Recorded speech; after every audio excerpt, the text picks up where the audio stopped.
À 30 ans, le corps des femmes change. Effectivement, c'est le moment de trouver le bon équilibre.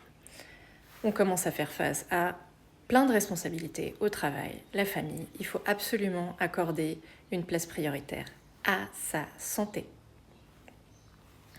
À partir de 30 ans, c'est un fait indéniable. Le temps passe, notre santé se compare au beau temps et au mauvais temps.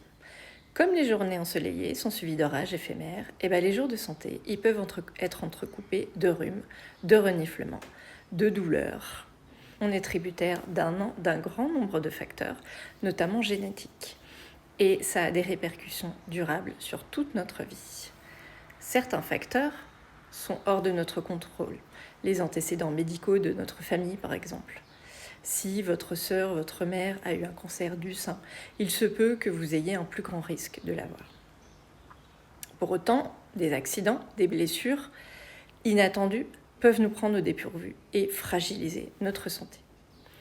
Nos habitudes de vie relèvent vraiment de notre volonté et de notre contrôle. Et avec le temps, elles finissent par renforcer ou mettre en danger la santé dont nous jouissons. Les décisions telles que fumer, ne pas fumer, quel aliment consommer, combien d'activités physiques pratiquer, contribuent très nettement à notre santé à long terme. Et elles peuvent lui nuire. Chaque femme est unique.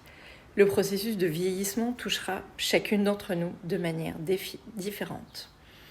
En général, pour profiter d'une bonne santé, à n'importe quel âge, de la meilleure santé possible à n'importe quel âge, on devra comprendre les changements qui viennent s'opérer dans notre corps.